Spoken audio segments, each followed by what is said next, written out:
The stars shimmered like scattered diamonds against the black void of space.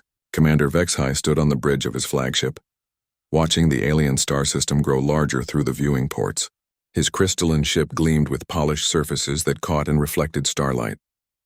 Behind him, 11 more vessels followed in perfect formation. Each ship looked like a work of art, all smooth curves and flowing lines. Vexahai's 4 arms moved gracefully as he checked the control panels. His scaled skin glowed with a soft blue light that showed his excitement. After 300 years of life, he still felt the thrill of meeting new species. But this feeling came with confidence. The Zephyrian Empire had never met a species they could not defeat or absorb into their growing civilization. "Commander," said his second officer, Kethra. Her voice made a musical sound through the ship's communication system. "We are approaching the 3rd planet of this system.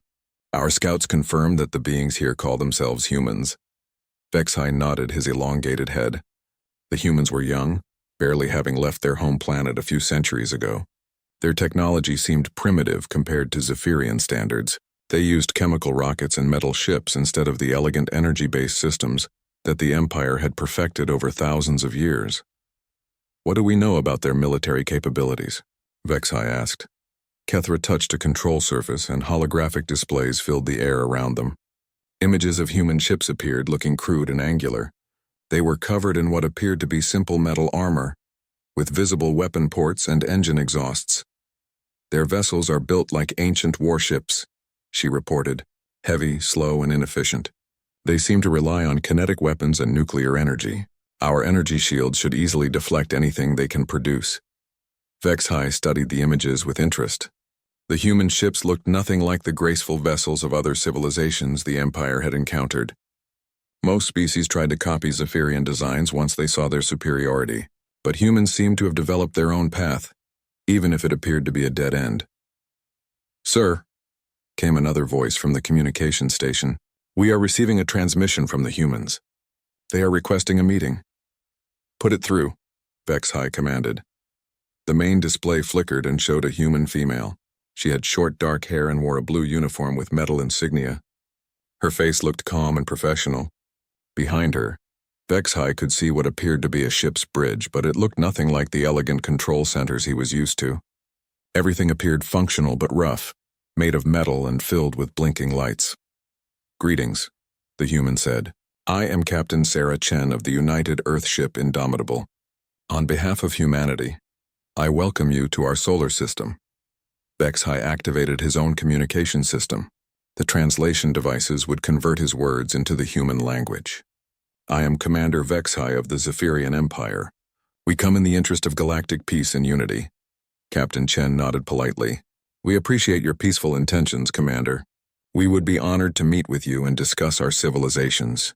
Perhaps we can arrange a formal diplomatic exchange?" This was going exactly as Vexhai expected. The humans seemed friendly and willing to cooperate. Most species were eager to join the Empire once they understood the benefits. Advanced technology, protection from hostile forces, and access to galactic trade networks made the choice obvious. "We would be pleased to meet," Vexhai replied. "However, I should inform you that the Zephyrian Empire has a standard procedure for welcoming new species into our galactic community. Integration is typically swift and beneficial for all parties involved." Captain Chen's expression did not change, but Vexhai noticed her eyes become slightly harder. "Integration, Commander? Could you explain what that means exactly?" "Certainly," Vexhai said, his tone remaining diplomatic but firm. "Your planet would become part of the Empire. Your people would receive the benefits of our advanced technology and protection. Your military forces would be disbanded, as they would no longer be necessary. Your government would be restructured according to our proven administrative methods." The bridge behind Captain Chen became very quiet. Vexhai could see other humans at their stations, but none of them moved or spoke. The silence stretched for several seconds. "I see," Captain Chen finally said. "And if we prefer to maintain our independence?" Vexhai had heard this question many times before. Young civilizations often had trouble understanding the reality of their situation. "Captain, I respect your people's desire for autonomy. However, the galaxy is a dangerous place. There are hostile forces that regularly threaten developing worlds. The Empire has the responsibility to protect all sentient life. Independence is rarely a viable option for species at your technological level. Our technological level? Captain Chen asked. Her voice remained polite, but there was something in her tone that Vexhai could not identify. Please do not take offense, he said quickly. Your people have achieved remarkable things for such a young civilization. But the Empire has been exploring space for over 10,000 years. We have energy weapons that can destroy entire cities, shields that have never been penetrated, and faster-than-light travel that allows us to coordinate across vast distances. Captain Chen listened without interrupting. When Vexhai finished, she was quiet for a moment. Then she spoke carefully. Commander, I appreciate your concern for our safety. However, humanity has faced many challenges in our short time among the stars. We have learned to be very good at protecting ourselves. I would like to respectfully decline your offer of integration. Vexhai felt a familiar disappointment. This always made things more complicated. But he had dealt with resistant species before. Usually a demonstration of superior technology was enough to change their minds. Captain Chen, I hope you will reconsider. The Empire does not wish to use force, but we cannot allow potentially hostile civilizations to remain unmonitored in this region of space. Perhaps a demonstration of our capabilities would help you understand the benefits of cooperation. A demonstration? Captain Chen asked. Nothing harmful, Vexhai assured her. Simply a display of our defensive and offensive systems. Many species find it helpful to see the technology they would have access to as members of the Empire. Captain Chen was quiet for a long moment. Around her bridge, Vexhai could see the other humans watching their captain carefully. Finally, she spoke. Very well, Commander. If you believe a demonstration would be helpful, we are willing to observe your capabilities. However, I would like to request 24 hours to consider your proposal after your demonstration. Of course, Vexhai agreed. We will begin the demonstration at your convenience. Shall we say in 1 hour? That would be acceptable. Captain Chen out. The communication ended and the bridge returned to its normal activity. Kethra moved to stand beside her commander. Sir, should we prepare the full battle formation? She asked. Vexhai shook his head. That will not be necessary. A simple display should be sufficient. These humans seem reasonable. Once they see what our weapons can do, they will understand that resistance is pointless. He looked out at the crude human battleship that waited in the distance. The vessel looked like it had been built in a factory, rather than grown in the elegant biofoundries that created Zephyrian ships. Its angular hull and visible weapon systems seemed almost primitive. Prepare 3 ships for the demonstration, Vexhai ordered. We will show them our plasma cannons and shield systems. Nothing too dramatic. We want to impress them, not terrify them. As his crew prepared for the demonstration, Vexhai felt confident that this would end like all the others. The humans would see the overwhelming superiority of Zephyrian technology and make the practical choice. Within a few days, Earth would be another peaceful member of the Empire. He had no way of knowing that he was about to encounter something completely outside his experience. 1 hour later, Vexhai watched as 3 of his finest warships moved into position. The vessels sparkled in the light of the human star, their crystalline hulls catching and bending the sunlight into beautiful rainbow patterns. Each ship was over 1 kilometer long and had taken decades to grow in the biofoundries of the Empire. The human battleship hung motionless in space, waiting. Even from this distance, Vexhai could see the crude construction of the vessel. Its hull was dark gray metal covered with sensor arrays, weapon turrets, and communication equipment. Where Zephyrian ships were smooth and organic-looking, the human ship was all angles and hard edges. It looked more like a floating fortress than a proper starship. Demonstration fleet in position, Commander, reported Kethra from her station. All weapons and shields are ready. Open communication with the human vessel, Vexhai ordered. Captain Chen's face appeared on the screen again. Behind her, the crude human bridge was filled with activity. Crew members worked at their stations, which were covered with physical controls and displays. Vexhai could not understand why they had not developed the elegant mental interfaces that made Zephyrian ships so efficient. Captain Chen, he said with a diplomatic smile, we are ready to begin our demonstration. Please observe carefully. We are watching, Commander, she replied. Her voice was calm, but Vexhai noticed that more humans had gathered on her bridge. They all watched the displays with intense attention. Vexhai turned to his weapons officer. Begin with a shield demonstration. Full power. The 3 Zephyrian ships began to glow with a soft blue energy. The shields that protected them became visible as shimmering barriers around each vessel. These shields had protected the Empire's fleets for thousands of years. No weapon in the known galaxy could penetrate them. As you can see, Vexhai explained to Captain Chen, our defensive systems create an energy barrier around each ship. These shields can absorb the energy from entire star systems if necessary. They have never been broken by any weapon we have encountered. Captain Chen nodded politely. Very impressive, Commander. Your technology is certainly advanced.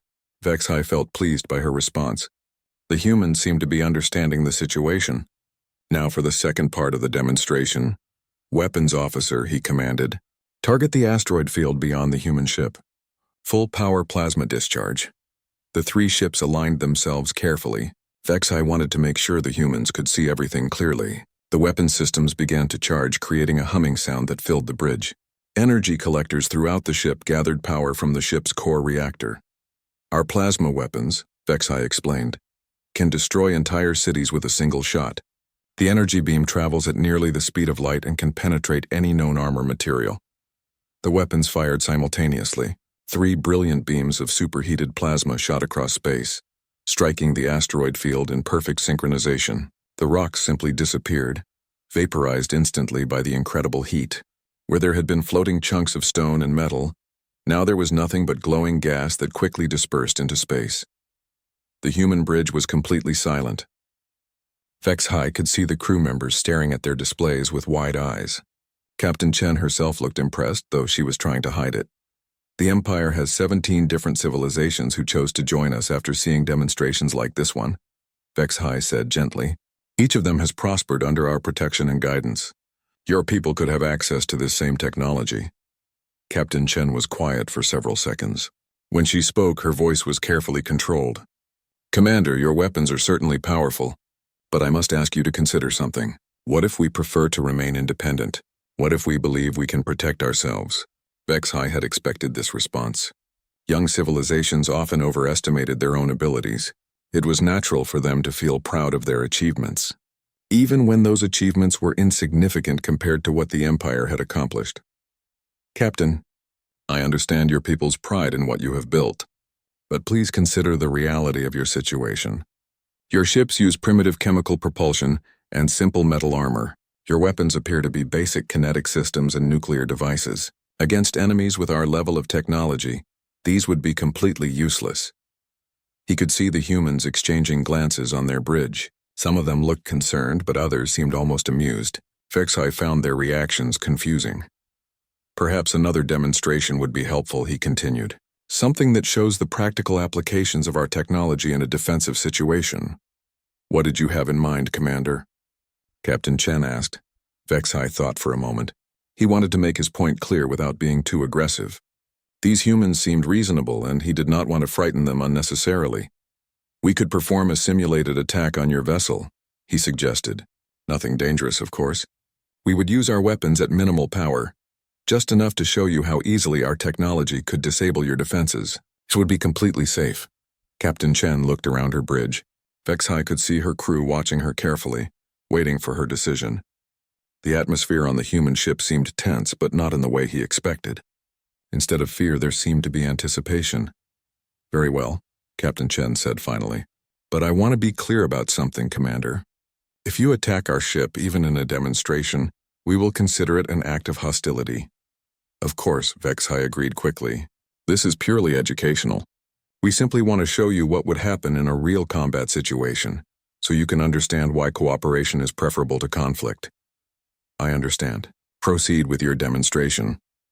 Vexhai felt confident that this would end the negotiations quickly. Once the humans saw how easily their ship could be disabled, they would have no choice but to accept the Empire's protection.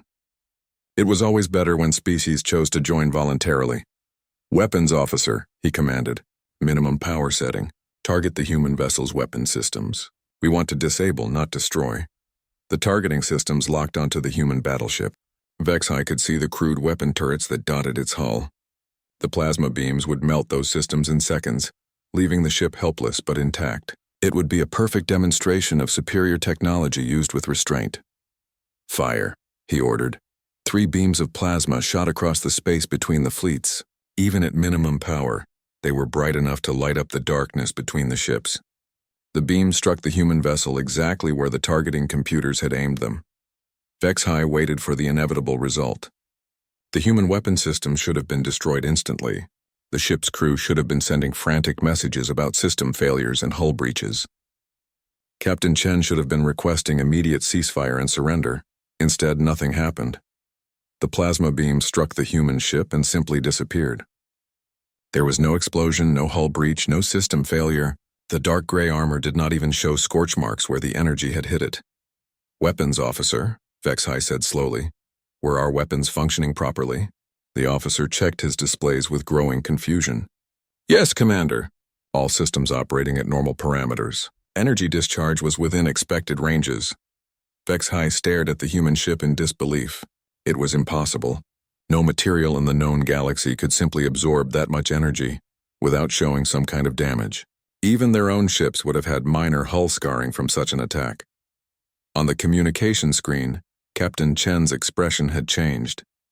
She was no longer trying to look impressed or diplomatic. Instead, she was looking directly at Vexhai with an expression he had never seen before. It was not fear or anger or surprise, it was pity. "Commander Vexhai," she said quietly, "was that supposed to be an attack?" The bridge of Vexhai's flagship fell completely silent. Every member of his crew stared at their displays in shock. The question Captain Chen had just asked echoed in the crystalline chamber like a physical blow. Was that supposed to be an attack? Vexhai felt his confidence crumble. In 300 years of life and dozens of first contact situations, nothing like this had ever happened. His weapons had simply failed to affect the human ship in any way. It was as if they had fired their plasma beams into empty space. "Run a full diagnostic on all weapon systems," he commanded, his voice barely steady. "Check for equipment failure or targeting errors." His weapons officer worked frantically at the control surfaces. Holographic displays filled the air around his station as he ran system checks. After several minutes, he looked up with confusion clear in his large eyes. "All systems are functioning perfectly, Commander. Our plasma cannons are operating at peak efficiency. Targeting was accurate to within 0.01%. The beams definitely struck the human vessel." On the communication screen, Captain Chen waited patiently. Behind her, the human crew continued their work as if nothing unusual had happened. None of them seemed surprised or concerned that their ship had just absorbed an attack that should have crippled it. "Commander," Kethra said quietly from beside him, "perhaps their armor is made from some unknown material, something that absorbs energy differently than we expect?" Vexhai nodded slowly. It was the only logical explanation. The humans must have discovered some new type of defensive technology. But if that was true, it meant they were far more advanced than they appeared. "Captain Chen," he said, trying to keep his voice diplomatic, "it appears your ship has some impressive defensive capabilities. Perhaps we underestimated your technological development." Captain Chen's expression did not change. "Perhaps you did, Commander. But I believe you wanted to demonstrate your superior technology. Please continue." There was something in her tone that made Vexhai uncomfortable. It was not mockery exactly, but there was a confidence there that he did not understand. How could she be so calm when his fleet clearly outgunned her single ship? "Weapons officer," he said, his voice growing firmer. "Increase power to 50%. All three ships concentrated fire. "Sir," his officer said hesitantly, 50% power could cause serious damage to their ship. If their crew is injured—" "They asked for a demonstration," Vexhai replied. "We will give them one they cannot ignore." The three Zephyrian ships repositioned themselves for better targeting angles. Their weapon systems began charging again, this time drawing much more power from their reactors. The humming sound grew louder as energy built up in the plasma cannons. "Captain Chen," Vexhai announced, "we are increasing the power of our demonstration. This should give you a better understanding of what our weapons can accomplish." "Understood, Commander. We are ready." The weapons fired again. This time the plasma beams were noticeably brighter, carrying enough energy to vaporize a small moon. They struck the human battleship in exactly the same spots as before, concentrating their power on what appeared to be the most vulnerable sections of the hull. The result was identical. The energy simply disappeared into the dark gray armor without leaving any trace. No explosion, no heat signature, no damage of any kind. It was as if the most powerful weapons in the Zephyrian arsenal were completely ineffective. Vexhai stared at his displays in growing alarm. This was impossible according to everything he knew about physics and warfare. No defensive system should be able to absorb that much energy without some kind of reaction. Full sensor scan of the human vessel, he ordered. I want to know what we are dealing with. The scanning systems focused their attention on the human battleship. Vexhai expected to see some kind of energy field or exotic matter configuration that would explain what was happening. Instead, the sensors returned readings that made no sense at all. Commander, his science officer reported, the scans are showing anomalous results. The human ship appears to have a mass reading that exceeds our instrument's ability to measure accurately. The hull composition is unknown to our databases, and there are energy signatures inside the vessel that register beyond our scale limits. That is impossible, Vexhai said. Run the scans again. I have run them 3 times, sir. The results are consistent. According to our sensors, that ship should not be able to exist under normal physics. On the communication screen, Captain Chen cleared her throat politely. Commander Vexhai, I believe it is our turn for a demonstration. Your turn? Vexhai repeated. You have shown us your weapons and shields. Now I would like to show you ours. With your permission, of course. Vexhai felt a chill run through his body. Something in Captain Chen's tone had changed. The politeness was still there, but underneath it was something much harder. Something that reminded him of the few truly dangerous predators he had encountered in his travels. What kind of demonstration did you have in mind? He asked carefully. Since you opened hostilities by attacking our vessel, I think it would be appropriate to show you why humanity earned its place among the stars through warfare. Not diplomacy. The human battleship began to move. It had been completely motionless during the Zephyrian attack, but now it started a slow rotation. The massive vessel turned with surprising grace for something so large and angular. As it moved, sections of its hull began to retract. What Vexhai had taken for simple armor plating slid away to reveal weapon systems that dwarfed anything he had ever seen. Gun barrels emerged that were larger than entire Zephyrian fighters. Launch tubes opened that could accommodate missiles the size of small ships. Dear ancestors, Kethra whispered beside him. Commander, those weapons... I see them, Vexhai said quietly. But the human ship was not finished revealing its secrets. More hull sections retracted, showing layer after layer of weapon systems, energy projectors that glowed with barely contained power, particle accelerators that stretched the length of the vessel, and in the center of it all something that made Vexhai's blood freeze in his veins. It was a single gun barrel, easily 100 meters across. As he watched, it began to emerge from the ship's core, extending forward like the stinger of some impossible insect. Energy readings from his sensors went completely off their scales as the weapon began to charge. Captain Chen, he said, his voice barely a whisper. What is that? Captain Chen's expression was completely calm. That, Commander, is a lesson in assumptions. You assumed that because our ships look crude, our technology is primitive. You assumed that because we are young, we are weak. You assumed that because you have never lost a battle, you never will. The massive weapon continued to charge. Vexhai could see energy building inside it like a trapped star. His instruments were screaming warnings about power levels that exceeded anything in their databases. This is our smallest ship-to-ship weapon, Captain Chen continued conversationally. We call it a mass driver. It accelerates projectiles to a significant percentage of light speed using controlled gravity fields. The projectiles themselves are made from compressed matter that we harvest from the cores of dead stars. Vexhai tried to speak but found his voice had deserted him. The weapon system he was looking at could destroy planets, not just the surface but crack the actual planet apart. And Captain Chen was telling him this was their smallest weapon? You wanted to know about our defensive capabilities, she said. Our hull armor is made from materials that exist in 11 dimensions simultaneously. Your plasma weapons only affect 3 of those dimensions, which is why they had no effect whatsoever. The human ship had completed its rotation and was now pointing directly at Vexhai's flagship. The massive weapon at its center pulsed with contained energy that made the space around it bend visibly. Commander, Captain Chen said, her voice taking on a tone of deadly seriousness, I am going to fire a single shot from our point defense system. Not our main weapon, not even one of our secondary guns. Our point defense system. I want you to observe what happens to your shields. Captain, please, Vexhai managed to say. There is no need for violence. We can negotiate. The time for negotiation ended when you attacked my ship, she replied. This is a lesson, Commander. Pay attention. A much smaller weapon system emerged from the human battleship's hull. Compared to the massive gun in the center, it looked almost insignificant. But Vex-High's sensors immediately registered energy levels that matched their own main weapons. "Firing in 3 seconds," Captain Chen announced. Vex-High opened his mouth to order his fleet to retreat, but he was too late. The human weapon fired with no visible beam or projectile. For a moment, nothing seemed to happen. Then space itself seemed to ripple around his flagship. His shields, which had never been penetrated in the history of the Empire, simply ceased to exist.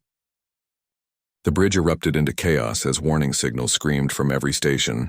Vex-High watched in horror as his flagship's shields, which had protected Zephyrian vessels for millennia, collapsed like soap bubbles in a hurricane.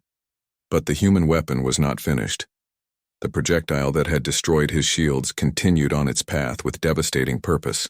It struck his flagship's crystalline hull with an impact that sent shockwaves through the entire vessel. The beautiful organic curves of Zephyrian engineering meant nothing to the human projectile. It punched through the ship's armor as if it were made of paper. Emergency lighting bathed the bridge in red as primary systems failed one after another. The projectile had not just damaged the ship, it had passed completely through it, emerging from the other side and continuing into space. In its wake, it left a perfectly circular hole that went from bow to stern. "Hull breach on deck 7 through 23, shouted his damage control officer. "Emergency force fields are holding, but structural integrity is at 30% and falling." Vex-High grabbed his command chair to steady himself as the ship shook from secondary explosions. Through the viewing ports, he could see debris from his own vessel floating past. The projectile had carved through critical systems, leaving a trail of destruction that threatened the ship's survival. "Sir," Kethra called from her station, "the Harmony and the Radiance are requesting permission to engage the human vessel." "No," Vex-High shouted immediately. "All ships maintain defensive positions only. Do not fire on the human ship." He looked at the communication screen where Captain Chen waited with the same calm expression she had worn throughout the encounter. Behind her, the human crew worked efficiently at their stations as if nothing unusual had happened. "Captain Chen," he said, his voice shaking despite his efforts to control it, "you have made your point. Please, no more demonstrations." "Commander," she replied, "that projectile was fired from what we consider a point defense weapon. It is designed to stop incoming missiles and small attack craft, not to engage capital ships. Would you like to see what our actual ship-to-ship weapons can do?" Vex-High looked at the massive gun barrel that still protruded from the center of the human battleship. Energy readings from that weapon were still climbing, building toward levels that his instruments could not even measure properly. If a point defense system could cripple his flagship, what would their main weapon do? "That will not be necessary," he said quickly. "I believe we understand each other now, do we?" Captain Chen asked. "Because I am not certain that you do, Commander. Let me explain something about humanity that your intelligence gathering missed." She leaned forward slightly in her chair, and for the first time Vex-High saw something in her eyes that made his blood run cold. It was not anger or hatred. It was the look of a predator that had been playing with its prey and was now ready to end the game. "We are not a young species exploring space for the first time," she said. "We have been preparing for this moment for over 2 centuries. Every ship we build, every weapon we design, every defensive system we develop has been created with one purpose in mind." "What purpose?" Vex-High asked, though he was not sure he wanted to hear the answer. "To fight enemies that make your empire look like children playing with toys." The words hit Vex-High like physical blows. Around his bridge, his crew stopped their emergency repairs to listen with growing terror. Captain Chen continued, her voice taking on an almost educational tone. "You see, Commander, when humanity first left Earth, we discovered that the galaxy is not a peaceful place. We found the ruins of civilizations that had been wiped out by forces beyond imagination. We encountered automated war machines left behind by extinct species. We made contact with entities that exist outside normal space-time and consider entire solar systems to be snacks." She gestured casually at the massive weapon systems visible on her ship's hull. "Every weapon you see here was designed to fight enemies that could destroy your entire empire without noticing. Self-replicating machines that consume whole star systems. Energy beings that exist in quantum flux states. Hive minds that span multiple galaxies." Vex-High felt his understanding of the galaxy crumble around him. The Zephyrian Empire considered itself the pinnacle of galactic civilization, They had never encountered any force they could not defeat or absorb, but Captain Chen was describing threats that were so far beyond their capabilities that they might as well be gods. The ship you are facing right now, she continued, is not even one of our primary warships. The Indomitable is classified as a patrol vessel. We use it for routine border security and escort duties.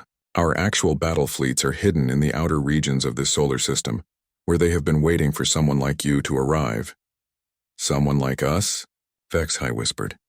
An aggressive species that believes strength gives them the right to conquer others. We have encountered your type before, Commander. Sometimes they can be reasoned with. Sometimes they must be stopped permanently.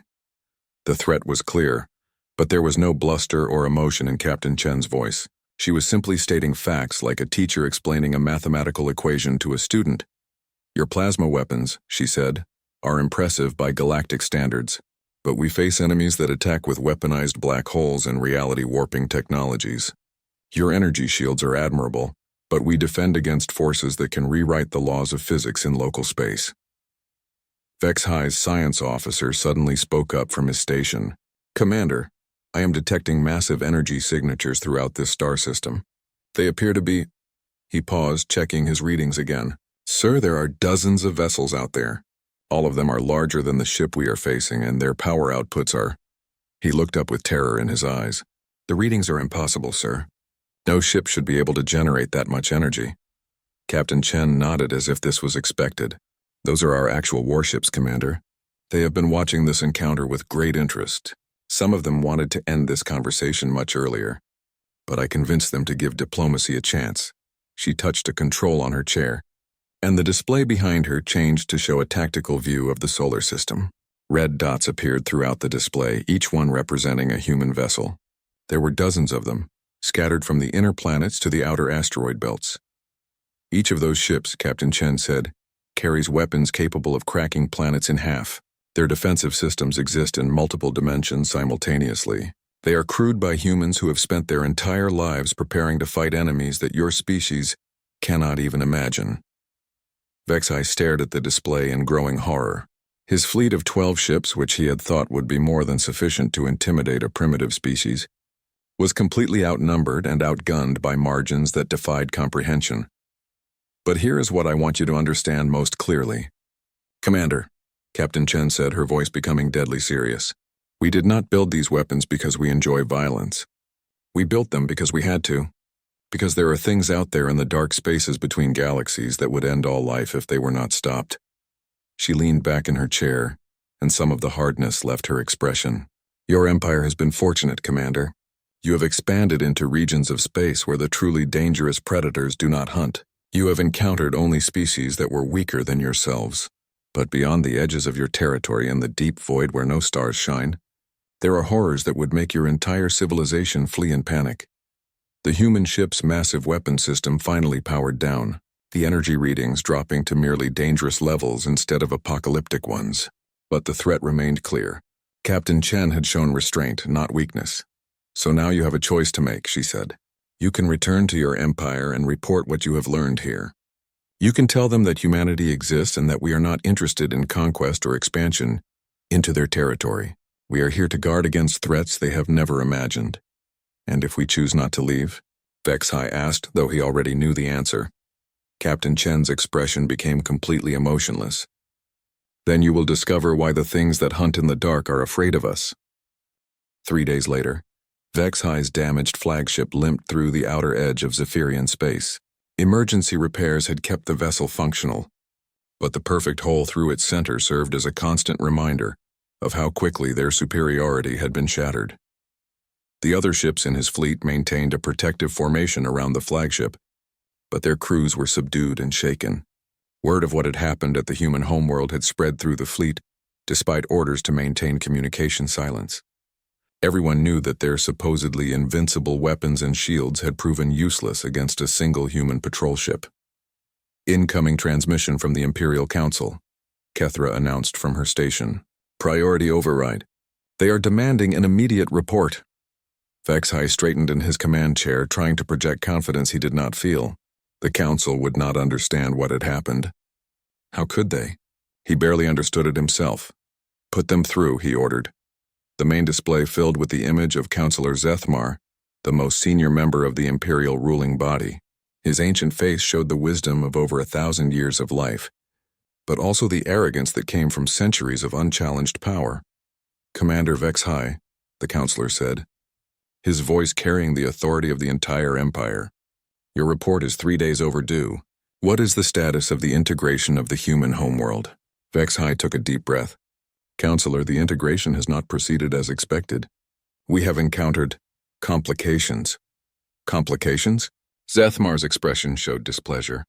"Commander, you were sent with sufficient force to integrate a primitive species.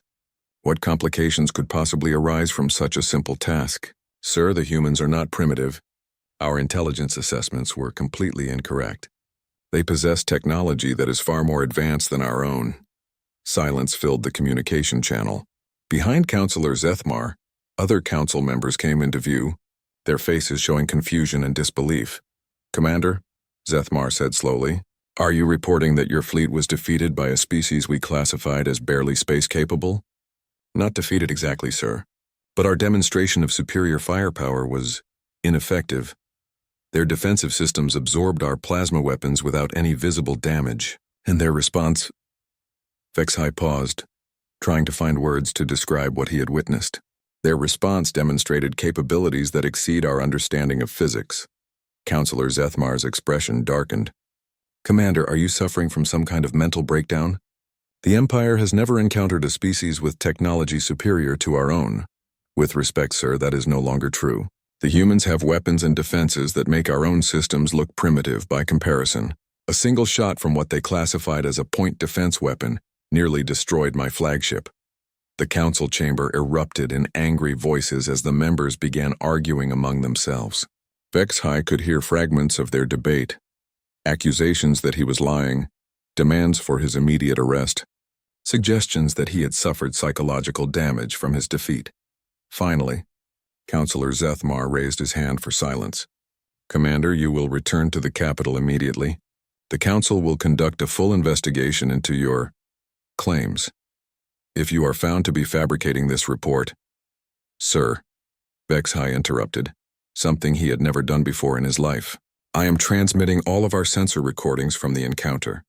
Please review them before making any decisions about humanity." He nodded to his communications officer, who began uploading the complete tactical records from their encounter with the human battleship. The data stream would show everything: the failure of their weapons, the impossible readings from human technology, and the evidence of dozens of human warships hidden throughout their solar system. As the data transferred, Vexhai continued his report. "Counselor, the humans have made it clear that they have no interest in expanding into Empire territory.